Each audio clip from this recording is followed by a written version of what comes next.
Because of the coronavirus epidemic and to respect social distancing guidelines, this episode of Civil Politics was recorded remotely over Zoom.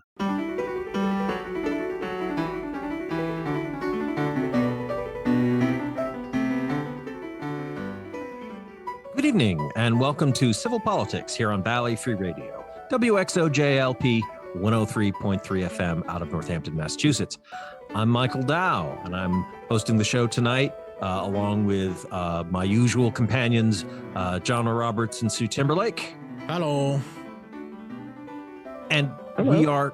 We are fortunate enough to be joined tonight by Gina Louise Sciarra, who is an at-large member and president of the Northampton City Council. Ms. Sciarra's Northampton resident since 2005 and also works as communications manager for Pathlight, which is a human services nonprofit for people with disabilities here in the Pioneer Valley. Gina Louise, you're running for mayor. You're one of two candidates we're going to have on to talk with us for a bit about what's going on in Northampton and, you know, what sort of changes you want to make if only you were given the power, and other related stuff. But thank you for joining us here on Civil Politics. John was just pointing out to me that it's actually been about pretty much exactly 7 years since we started the show. So happy anniversary to us, I guess. Yay. And just so everybody knows, we usually record on the Thursday before the show airs. This is Indigenous Peoples Day, the 12th on Tuesday. So just so everybody knows, we are pre-recording a little bit earlier in the week than normal. Yeah, well, you know, somebody, not naming any names, Gina Louise, has a full-time job and a part-time job helping in city government. So, you know, who would do that? I do. Thank you so much for having me on Civil Politics. I love the premise of your show, and I'm really happy to be with you. And thank you for accommodating my busy schedule. This is, you know, as it's true. I have a full-time job and I have a day job and I have what's an evening job doing my city work. So thanks for fitting me in today. Sure thing. Absolutely. So actually, just before we get into it, and I know Sue actually has, who's dialed into Northampton politics in a way that I'm not anymore since I no longer live there, but is has some interesting questions and things to address. But I do just want to mention, we do love to hear from our listeners still. And we have new email. So John, what's that new email again? That is contact@civilpoliticsradio.com. Ooh, please email us if you have questions or comments or, I don't know, other things that we should know. Also, you can follow us on, the social medias. We're at Civil Politics FM on Twitter, Facebook.com/Civil Politics Radio there in the land of whistleblowers. And and of course, our website is civilpoliticsradio.com with recordings of previous episodes of the show and supplementals like the extra chat I had with Nicole LaChapelle, the mayor of East Hampton, the other day. So all of that's really great. There's a lot of me talking, which I mean, I couldn't enjoy. There's nothing I can do about that. I'm sorry, everybody. Sadly, tonight's episode, I will probably be quiet a lot more. So, but keep listening anyways. It's probably still worth it. All right. So, yes, you can see why John recruited me for this show. So Sue, why don't you take the lead? Oh no! Sorry, I'm the Republican. Well, I think you're the responsible adult who's prepared for this. That's what it is. I do my homework. President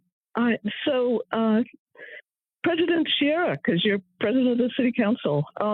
I've forgotten now, but what's the term for the mayor has changed, right? I think the new terms are longer than they used to be. Am I getting that correct? You're correct. Yeah. Yes. So the mayoral term is now a 4-year term. 4 years. So you don't have to run every 2 seconds after you get in. I don't have really specific questions about housing, but it's usually in some of the meetings that I've sat in, it always comes up as an issue in Northampton. And maybe you want to talk about what your priorities are for the city if you get elected. And the election is November 2nd. Is that? I think that's right. Right, Yes. November 2nd. It's November 2nd. Yeah, what your priorities would be for the city of Northampton, and maybe touch on housing because I don't, like I said, I don't have any particular question about housing for you. Sure, absolutely.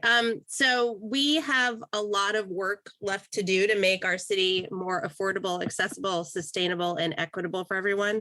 We're still very much in the pandemic, which is why we're all doing this over Zoom right now.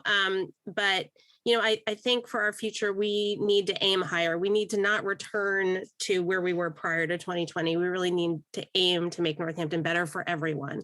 And that, I think, requires progressive action on a number of fronts. And that includes, as you were just mentioning, housing. We need more housing at every level. There's a housing crisis nationwide.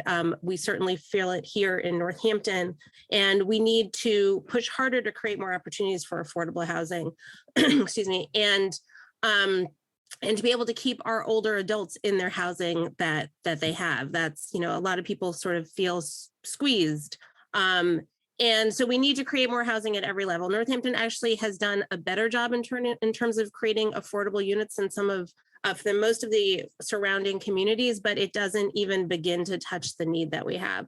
So we've been making some zoning changes to allow for more use on lots and create more units. And the city is working really hard. And certainly as mayor, I would work as hard as I possibly could to create opportunities for affordable housing. A city, we're not a developer, we don't create the housing ourselves, but we do create opportunity, and we work with developers who specialize in affordable housing to help make possible developments, for example, like the ones that on Pleasant Street that have been built in the last few years. So, the Lumberyard and Live 155. So we help create opportunities and leverage some of our funds to make those kind of buildings possible. And so I think that's a top thing, a top priority for me is to continue the good work that we're doing and push even farther on that front. We also have a houselessness crisis, as there is, again, nationwide. And so we have some really sort of innovative things that we're working on right now. We're working to stand up a Department of Community Care. But we're also working to get the Community Resilience Hub opened, and we're trying to find a location. There actually was just an article today this is something else that you said maybe you want to talk about. The city has offered to buy St. John Candius, the church, to fill this need and be the resilience hub. We've been looking at the Roundhouse building. We're not sure if that's going to work out. So we are trying to create this building, which is going to be a day center for our houseless community.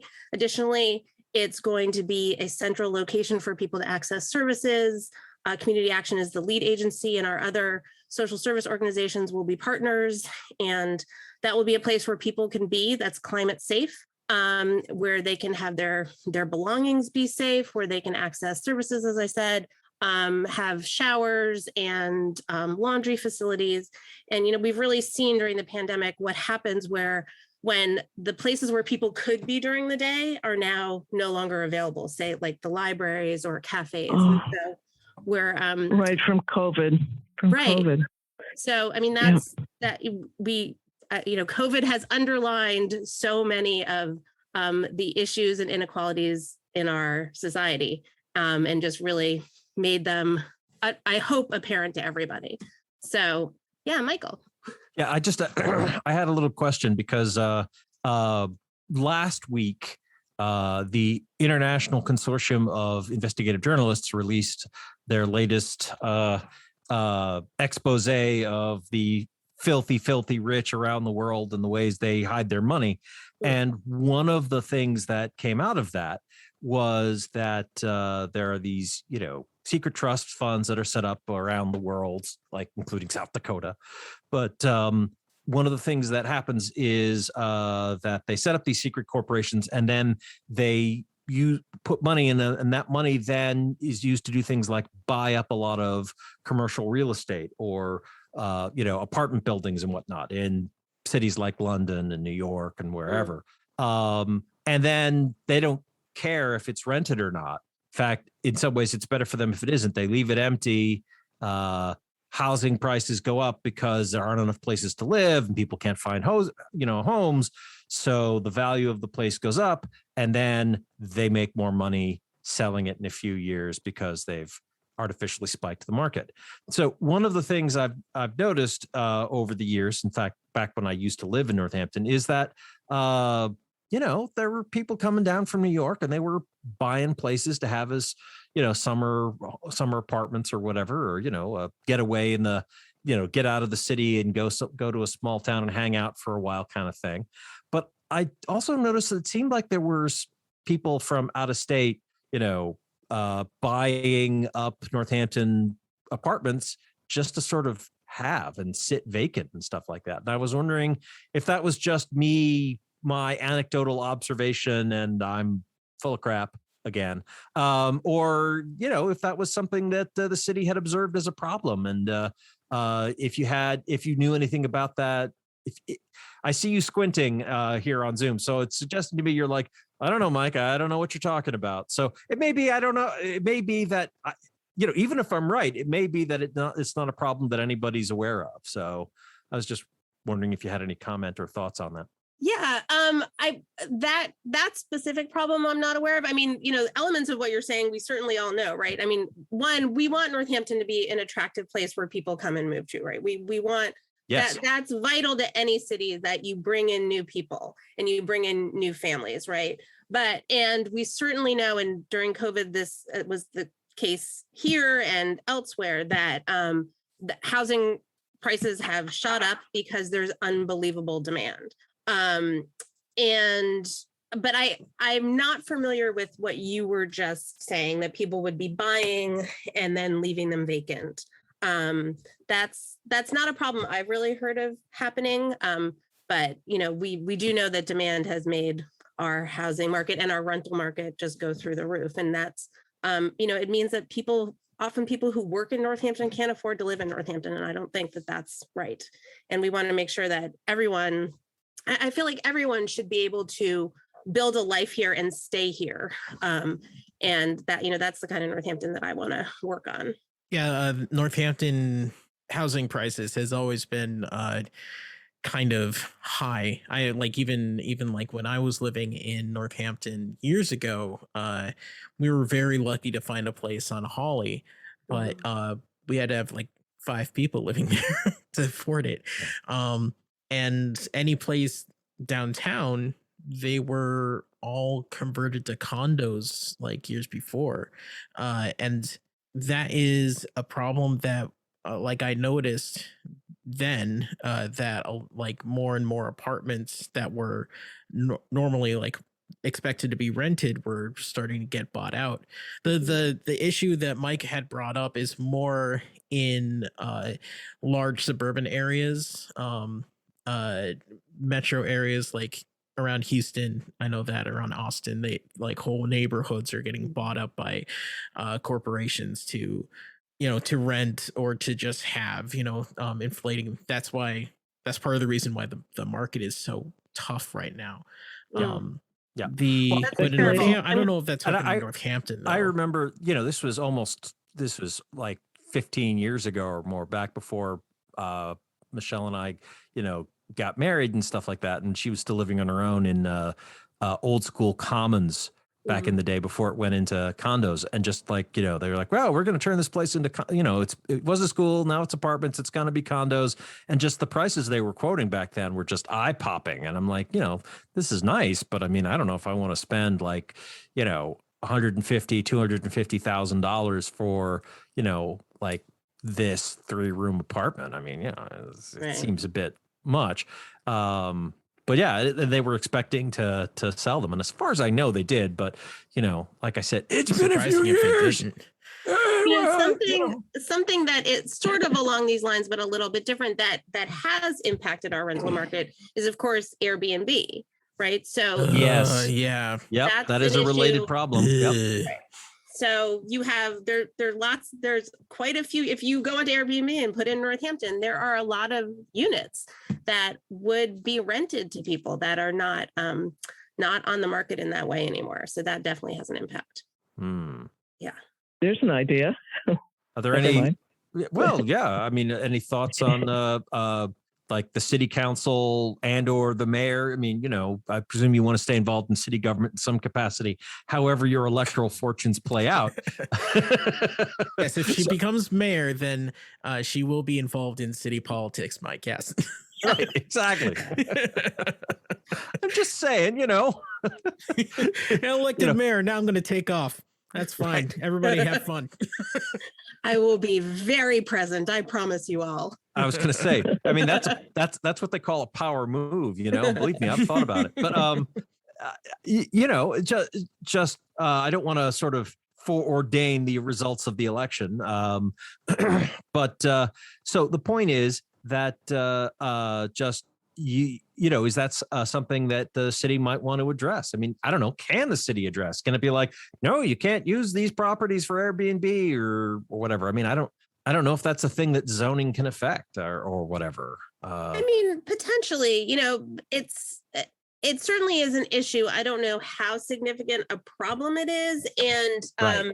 it also, but then again, it also is a way that people are able to afford property in Northampton. So it's kind of, right. If someone has an extra unit and this, instead of renting it full time, they're doing Airbnb, but that allows them to stay in their home. That's something that I'm happy for them they've made it work here for them. Yeah. So, well, I mean, there's having extra space in a home that you have, and there's an apartment owner that has a full extra unit that they aren't filling because they don't want to rent it. I mean, there are other cities have implemented like ordinances and zoning that controls that sort of thing. And Airbnb usually puts a lot of money into trying to make that not happen. Yes.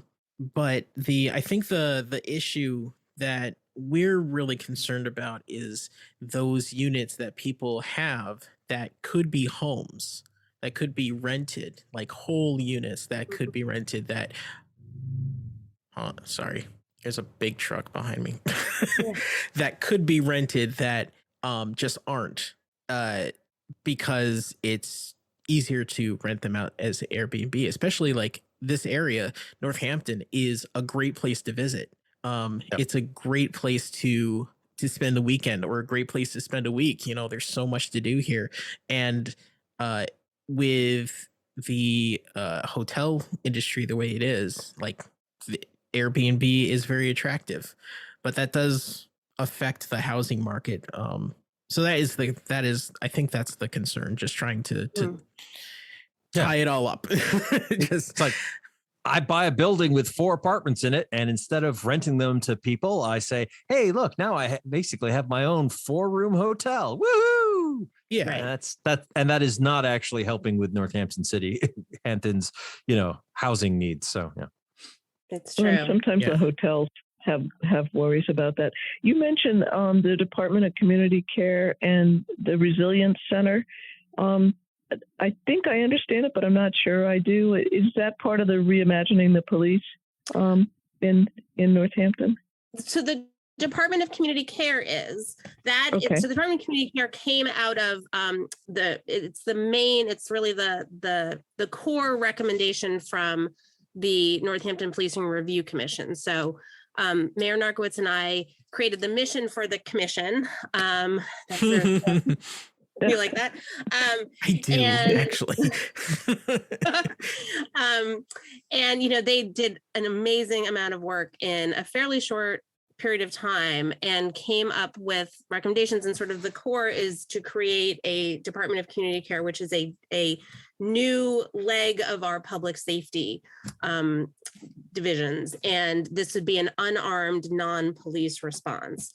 And primarily, we're looking at calls around mental health, substance use, and then just transitioning calls out of the PD that are non-criminal calls and don't need a police response.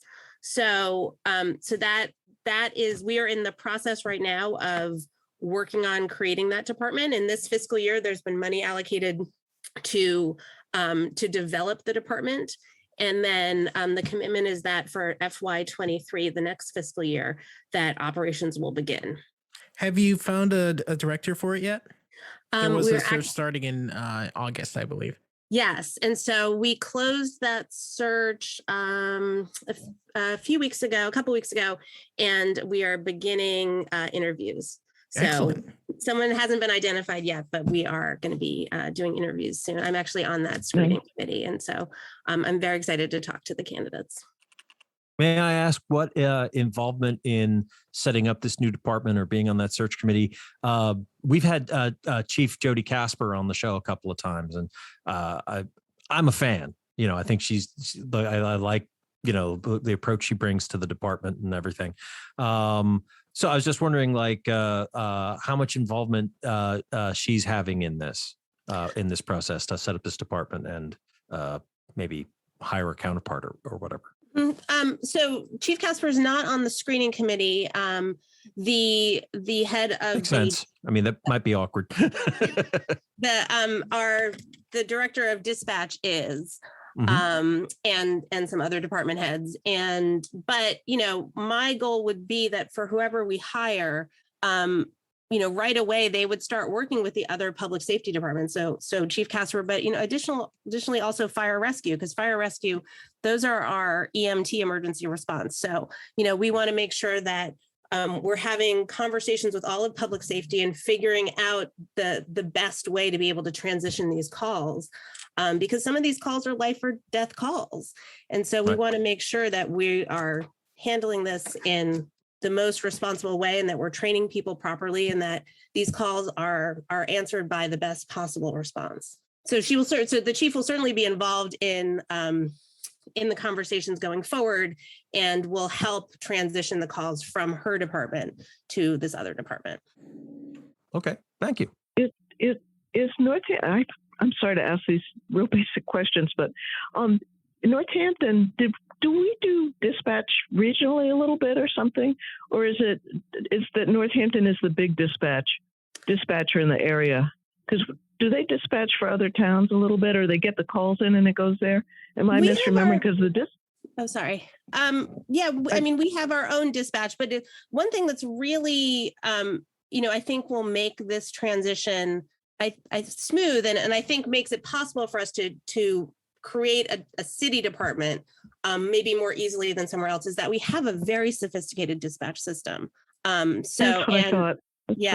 And they're incredibly well trained, and they're constantly doing professional development. And so, I don't have any concerns that they will be able to, this will be a heavy lift to get this going, but that they will be able to very professionally, route the calls where they need to go.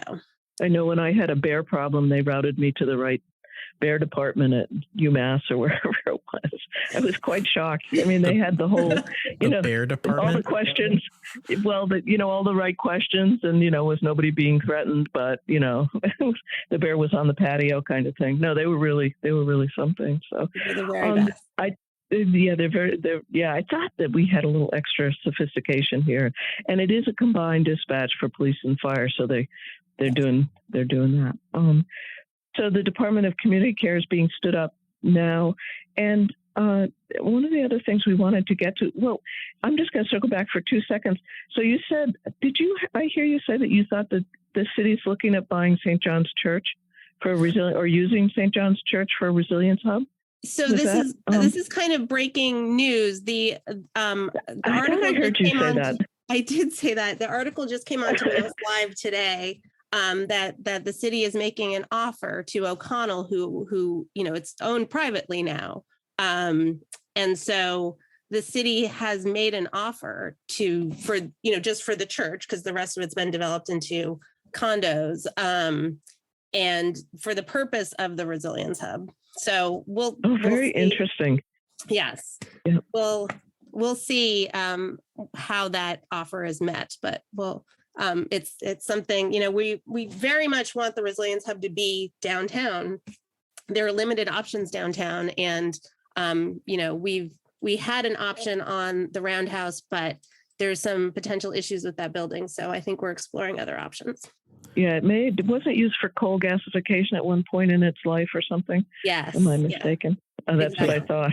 Yeah. Yep, that could be an adventure. One of the other topics we wanted to make sure we got to was internet for Northampton. When I moved out here, I moved to Cummington, and I didn't realize I had no internet, so I had to put up a huge commercial dish.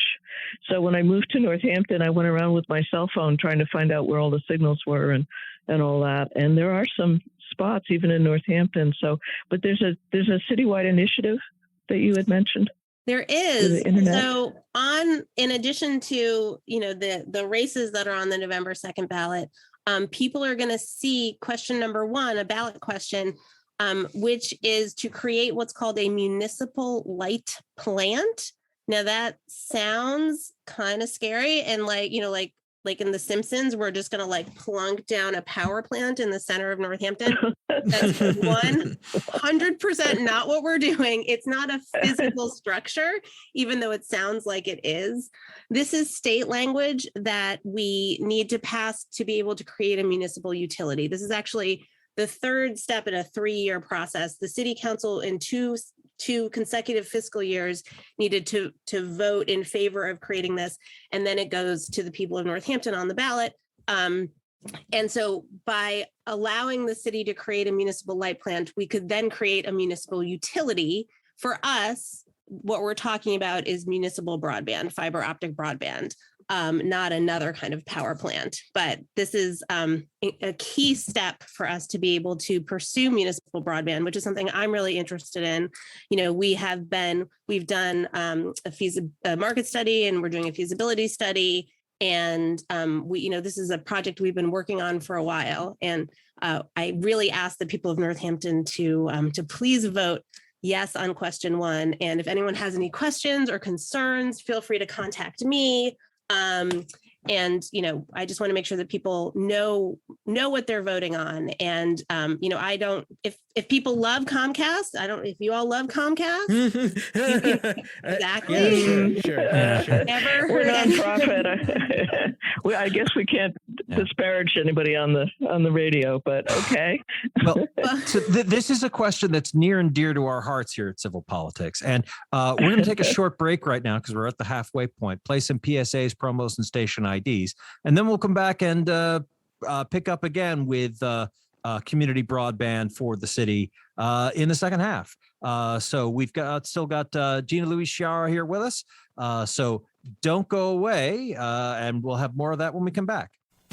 Table of Contents is a weekly music program that assembles an assortment of songs and sounds of many genres, and which may entail literally taking a random collection of musical sources off the shelf and giving them a turn on the table or spin in a CD or tape player.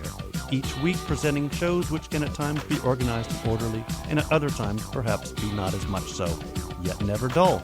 Tune in Friday nights, 10 p.m. till midnight on WXOJ LP, Northampton 103.3 FM. There are everyday actions to help prevent the spread of respiratory diseases. Wash your hands. Avoid close contact with people who are sick. Avoid touching your eyes, nose, and mouth. Stay home when you are sick. Cover your cough or sneeze. Clean and disinfect frequently touched objects with household cleaning spray. For more information, visit cdc.gov/COVID-19. This message brought to you by the National Association of Broadcasters and this station. Hey, this is Wendy, host of Valley Free Radio's Subculture Music Program, featuring new wave, post-punk, indie, and electronic music from the 70s to today. Join me every Friday night from 8 to 10 p.m. here on WXOJ, or stream it live from your favorite listening device at valleyfreeradio.org.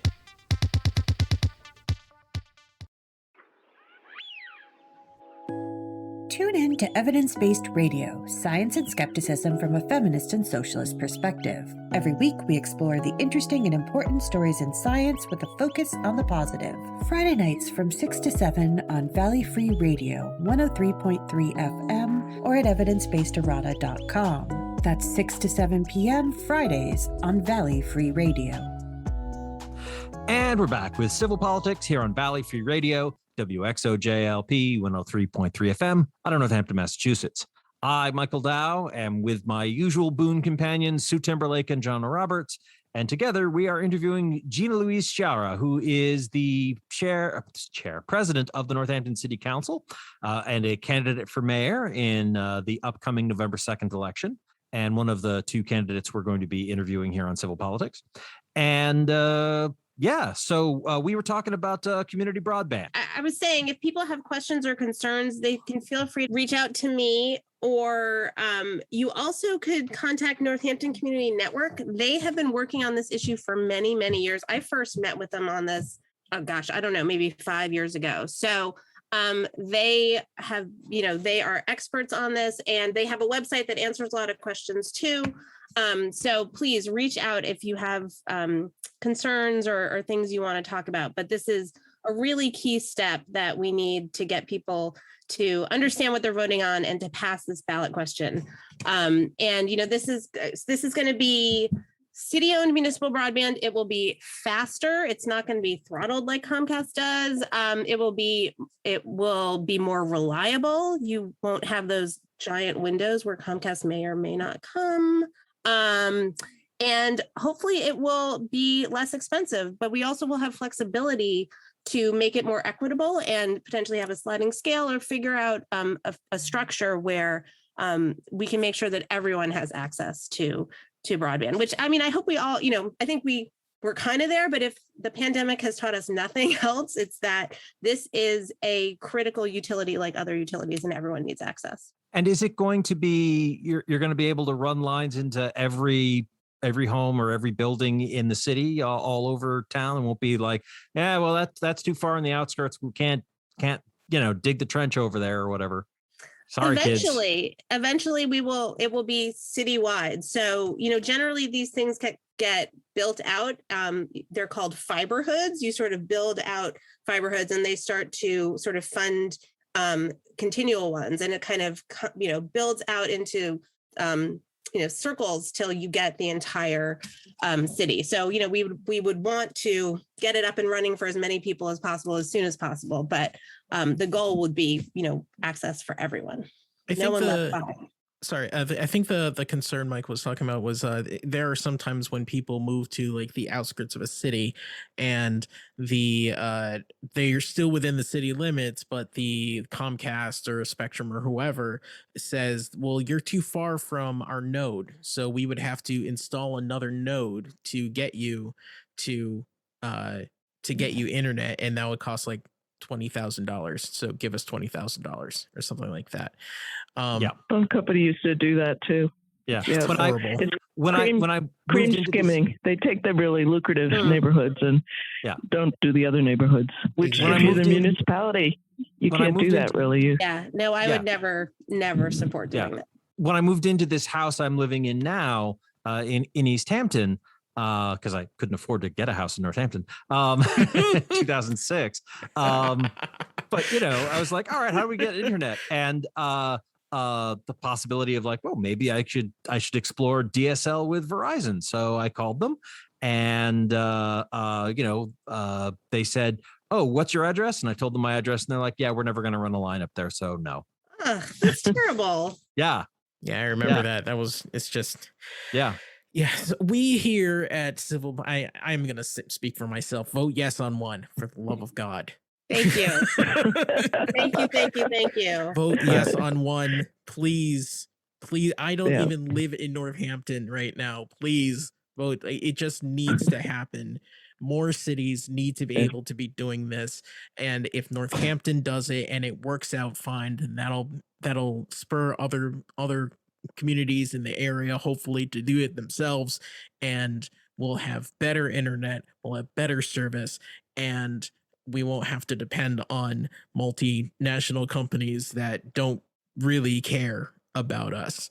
I very much agree with that. I also don't live in Northampton, but I think it's a good use of tax dollars. I should also point out I am in the process of opening a business in Holyoke, a restaurant, and we are using electric power from Holyoke Gas and Electric, a utility.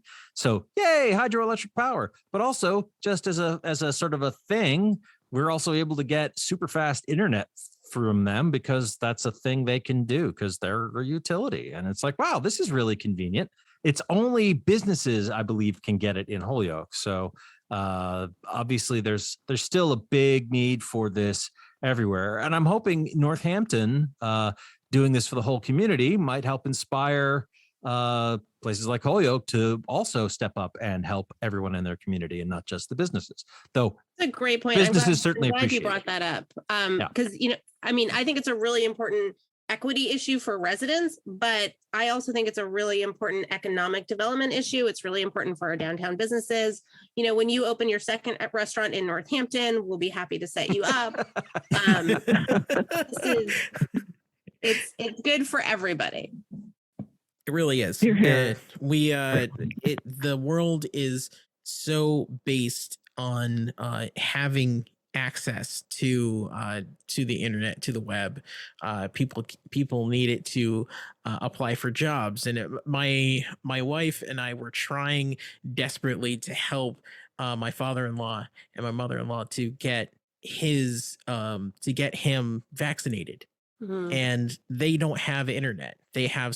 My mother-in-law has a smartphone, but it's not great. And they're saying, take a picture of your card and upload it. And she's like, how do I do that? And we had to talk her through it. If she had a computer and the internet, it would have been easy. But that is how you get vaccinated. Everybody needs to be vaccinated. Like that, they'd be able to go to a place and get it. But like if everybody had access to the internet, even if they didn't use it, then these issues in Northampton wouldn't be as intense, I guess. Yeah, during the pandemic, it's how you got vaccinated. It's how you went to the doctor. It's how you went to school. It's how you went to work. It's as I said, this was already a needed utility, but now we know that this is essential for how we're living our lives. Yes. So we need to make sure that everyone has equal access. It's how a bunch of people attended my mother's funeral. Exactly. Yeah. Right? Yeah. I'm sorry. It was her time, but thank you.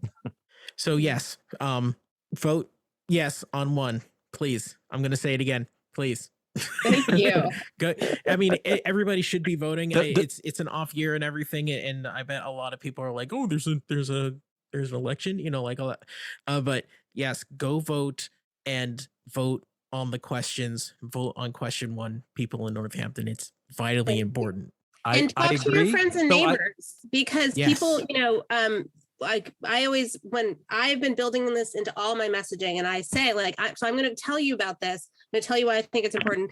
And then I'm going to deputize you. I need you all to go out and share this with the people that you're around because, this, as I said, this language is a little bit, can be confusing or intimidating. And so if, once you understand what this is for and how important it is, please tell everybody else because we're all doing our best to get the word out, but we need to pull together as a community and make sure that people know how important this question is. Yes, indeed. Well, I just want to mention, the views and opinions expressed on the show are not necessarily those of XOJLP, and so forth. It's a not-for-profit corporation that does not take any stance on political issues. So we do because we're people and not nonprofit corporations. It's a different thing. Just saying. You can't stop us.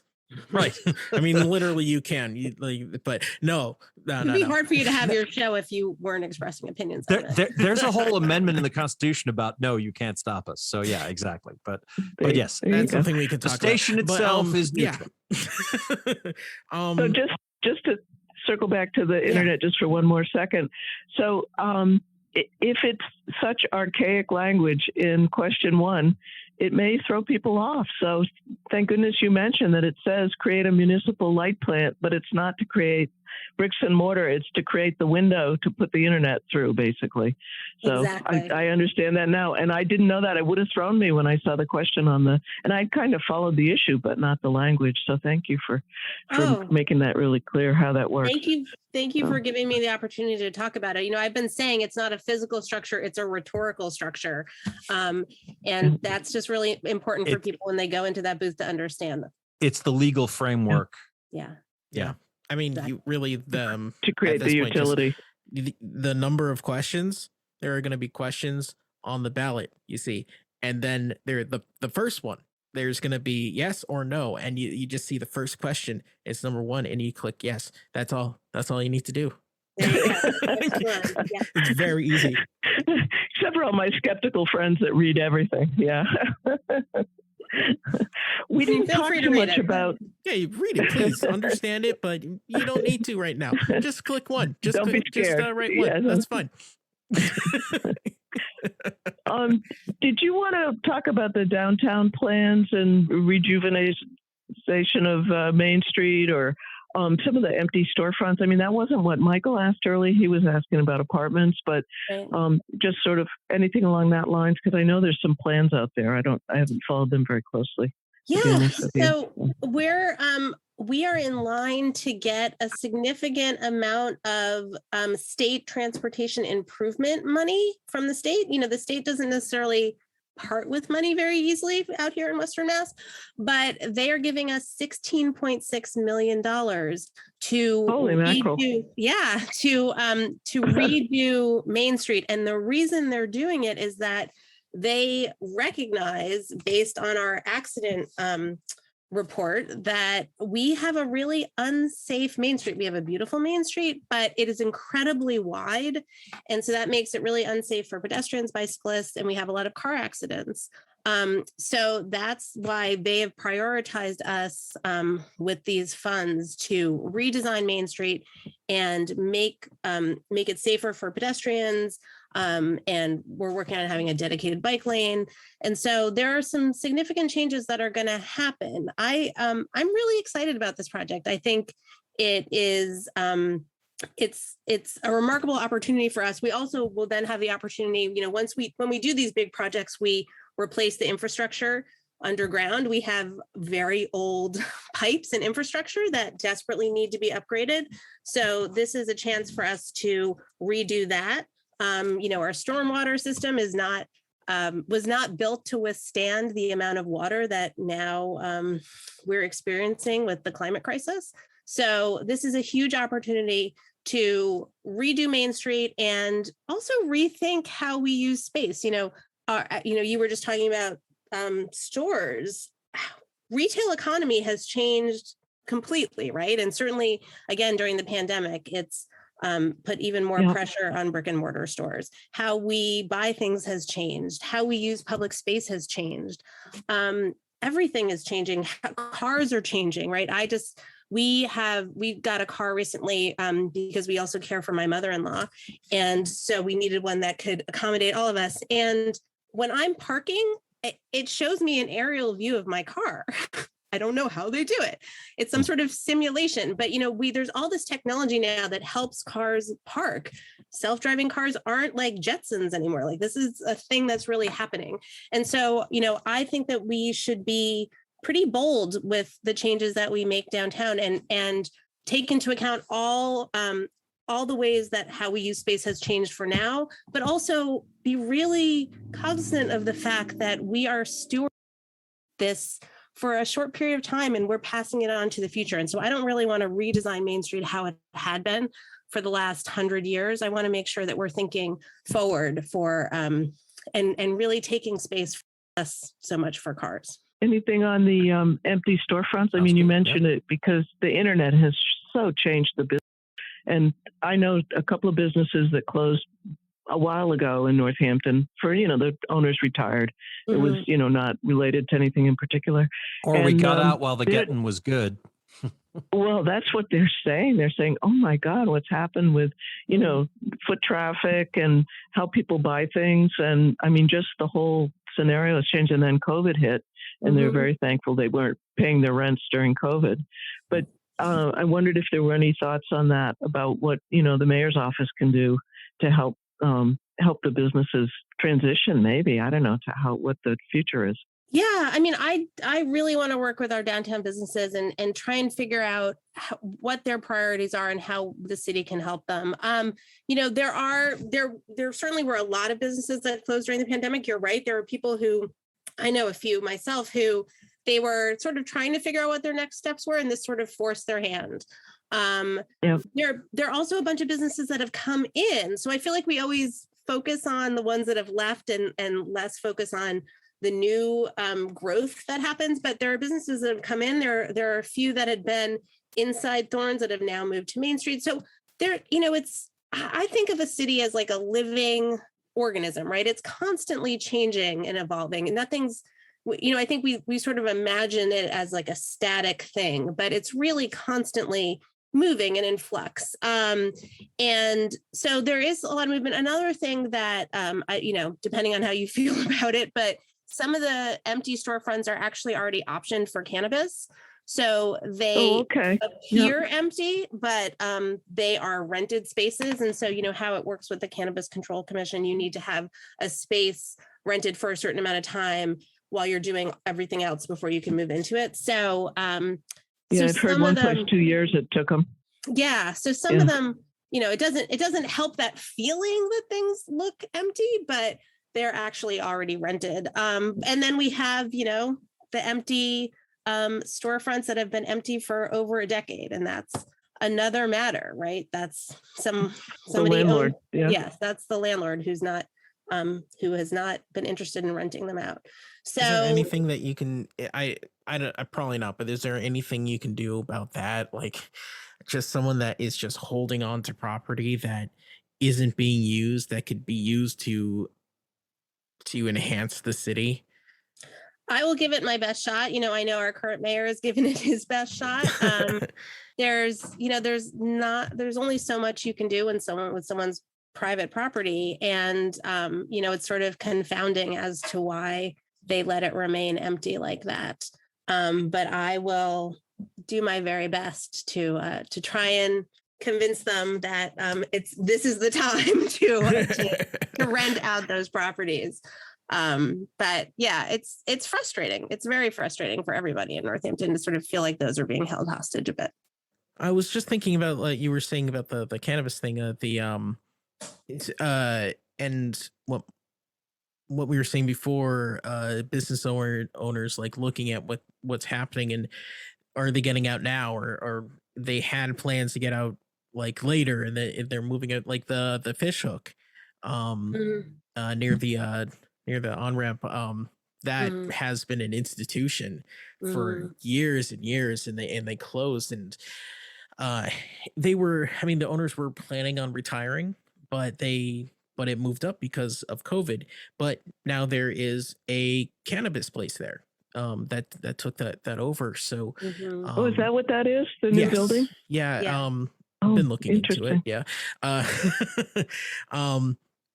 Yeah, it's an interesting place. So I don't know if they've officially opened because of COVID and everything, but the most important thing is that like you said, cities are breathing organisms. They grow and they shrink and they expand and contract, and we need to keep in mind when we think about the city, when we think about this jewel in Western Massachusetts, we need to think about it as more than just a bunch of buildings. There are businesses that are there that we don't see, or that are there that are coming in and everything like that. But there are also empty places that we definitely need to take care of. And like you said, with housing, housing is so important to it's the lifeblood of the city. And it's really good that that our local politicians like you and others are really thinking about affordable housing, and really thinking about the effect of new business and no business, and where people actually set up their life work in the city. but what I'm saying is it's important for everybody that's listening to know and to remember that we are a community, and a community changes, and it like I said, it grows in its strengths, and we do desperately need to keep that in mind when we're thinking about improving the city or changing something about it or something like that, because there are going to be so many effects that change can make.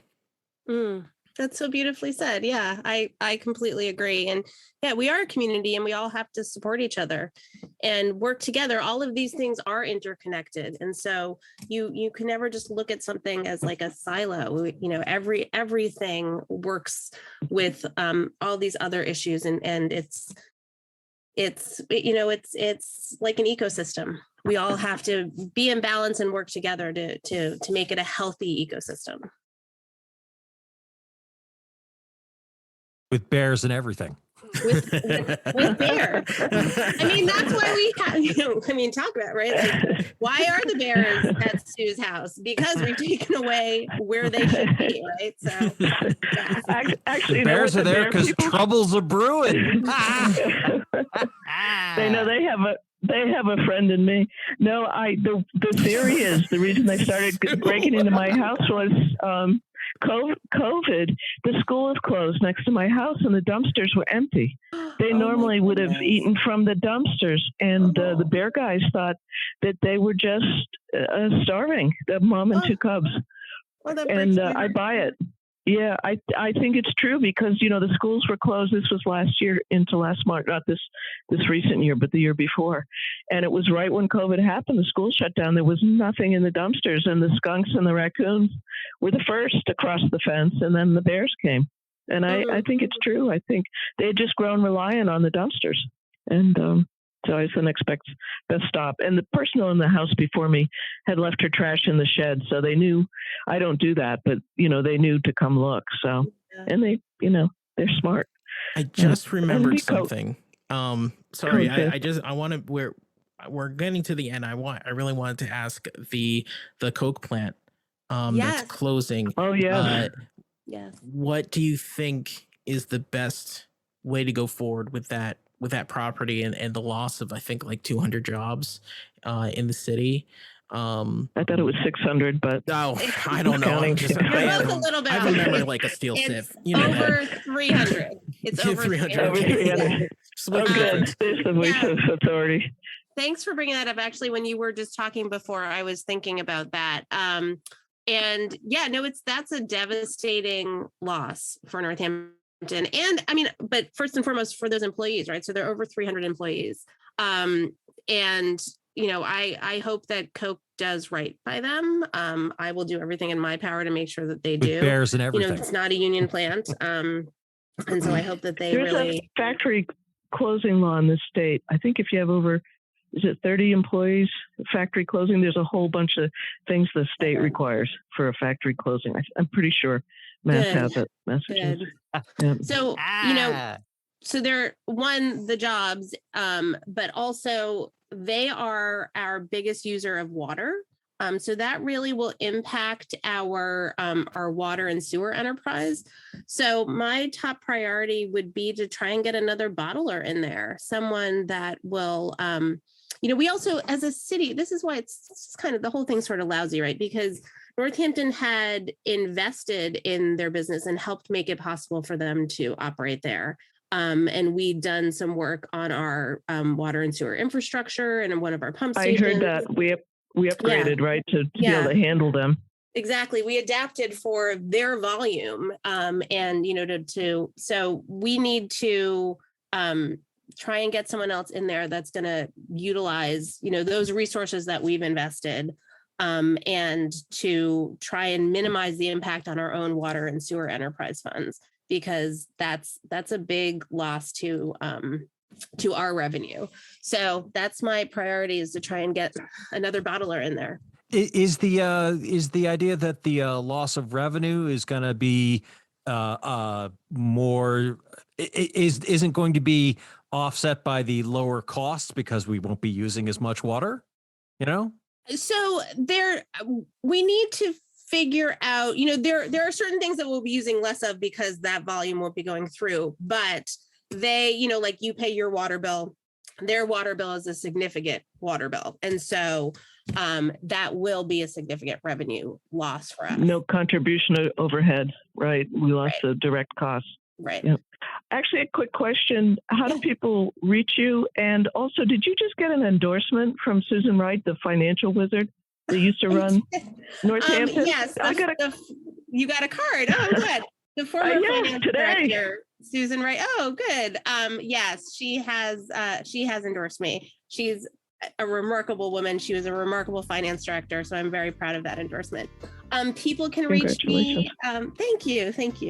I loved working with her, and she's sorely missed, but our new finance director is also wonderful too. My website is glsciarra.com, so glsciarra.com. There you can contact me, contact the campaign. You can always look on the city website and find my city email address there too. So I'd love to hear from you. Thank you. And all that information will be on the in the show notes for the podcast and on our website, civilpoliticsradio.com, under this episode, along with the link to Pathlight, the human services nonprofit you work for as well. Thank you so much for having me. This was so great. Happy anniversary. Thank you, Gina Louise. Thank you. So that's going to do it for Civil Politics tonight. Thank you for joining us, Gina Louise Sciarra. And we've got Subculture coming up next, followed by Table of Contents at 10 and OK Asia at midnight. Podcast of the show is going to be uploaded to the various services probably in the wee hours of Monday morning. And we do have a repeat airing here on WXOJ at 4 p.m. on Monday afternoon. So listen to us all over again. Why wouldn't you? And that'll do it. And that'll do it for now. Thank you all for listening. Good night. Civil Politics is a member of the Planetside Podcast Network.